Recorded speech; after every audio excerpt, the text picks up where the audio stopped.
What's happening, party people? Guess what? I am still home. Whew. And I thought I was going to get fired yesterday. When Mita figured out that we was not going to make it to Chicago at a decent hour, man, she was trying her best to motivate me and inspire me to get that vehicle loaded up so we can get out of there. Sadly, it didn't happen. I had a couple of minor things to take care of on that 850 I manual swapped. Man, I thought it was going to take me about an hour. 4 hours later, finally got it done. Running back and forth to the hardware store, finding parts stashed away, stuff like that. But got it done, got it delivered. Did not get that headliner done. But anyway, we delivered that thing to Columbus. That's 4.5 hours. 2 hours up, 2 hours back, and gas station break, stuff like that in between. So that took another chunk. That's 8 hours. That's a full day. But she's still pressed on trying to get parts together and get that car packed up, and so we can get out of here. So anyway, I am in Cincinnati trying to get things packed up this morning so we can make it to Chicago at a decent hour, maybe help somebody. And then we'll be starting another manual swap tomorrow. Anyway, this video didn't have that much because that Wednesday I'd got a late start on getting that manual swap flowing on this silver car. But you got a few clips in there. Hope you enjoy it. Hope you learned something. And hey, just a reminder, if you're out there and you're in a tough spot, you know, you got one vehicle, you need that thing running right, and it ain't running right, and you're on a tight budget, I have people in my network here that helps me help you.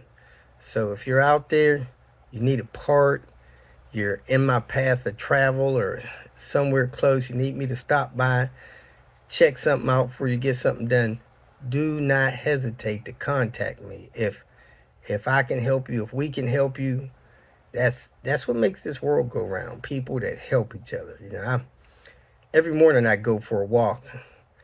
It's about 1.75 miles out, 1.75 miles back, about 3.5 miles. Takes me an hour.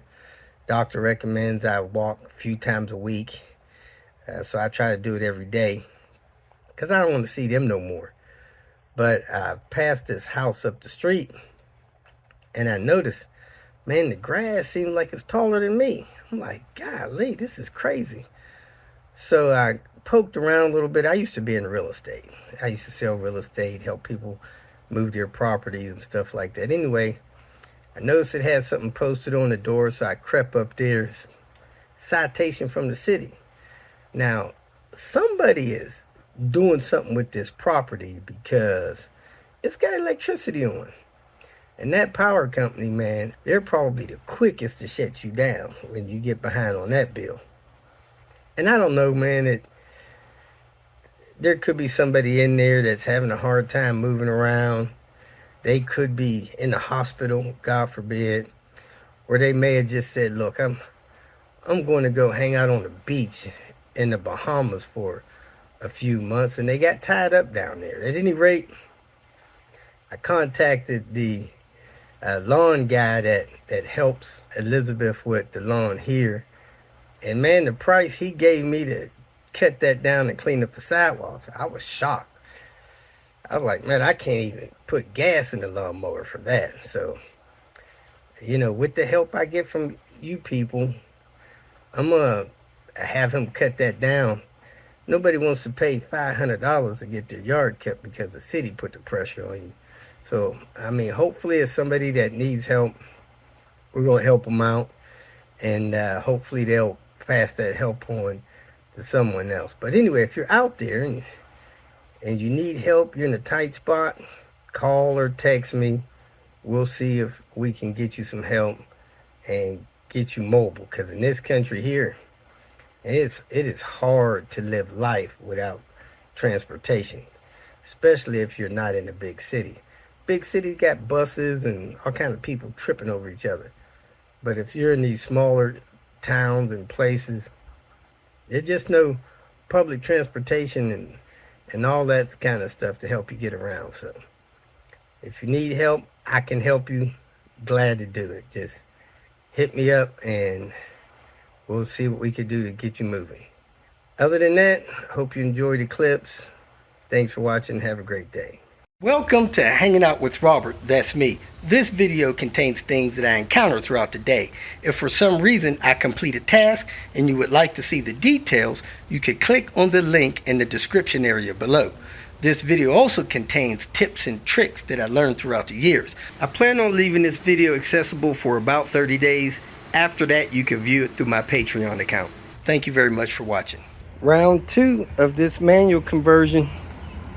Let's get cracking. First thing I'm gonna do is get on the inside, clean up that stuff on the inside. Well, since I got energy, I might put this flywheel on and get that done.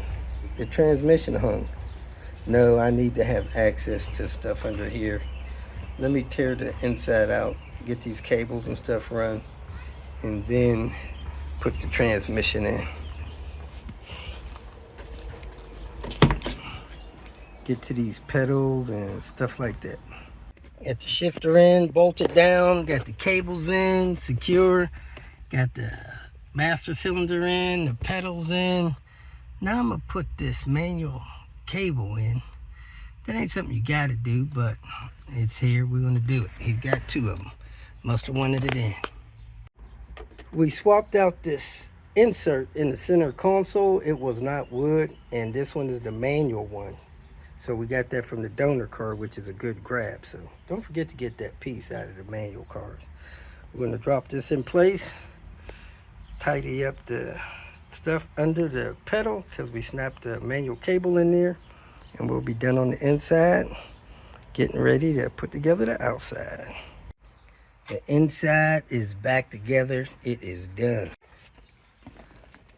So I didn't have the deep pocket plug, so I didn't put that in, but the shifter's in, the boots in, the pedals in, the carpet's in, the yoke's hooked up. All I got to do is pick up this hardware when I'm ready for it. Collar's back on, everything. Inside is ready to go. Now we're going to work on the outside. Next going up is this flywheel. It's accumulated some rust sitting over the years, so I'm gonna buff the rust off with that wire brush. Let me get my eye protection. Clutch side has a little surface rust on it too, just from sitting. I think I'm gonna start spraying these things with WD-40 when I store them or sell them. Then they can clean that oil off. That's it, it's all cleaned up. You can see where the old clutch disc was riding. It's just a mark. There's no groove or anything in there. You can't feel any imperfection in there. It's just a straight line. Got it buffed clean with the wire wheel.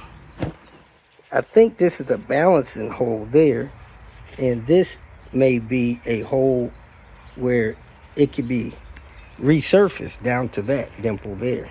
Not sure, but I think that's what that is. Anyway, I'm gonna clean the engine surface off, go ahead and mount this thing. So I'm gonna clean up the mating surface where the transmission is gonna touch, brush that a little bit, leave that seal alone. That seal is not leaking, it's dry. Man, it don't feel like it's all the way in, but I guess it's in enough not to leak. This side over here is out a little bit. I can catch my finger on it. This up here is in. Anyway, let me clean this up, get this flywheel installed, and that's probably gonna do it for today.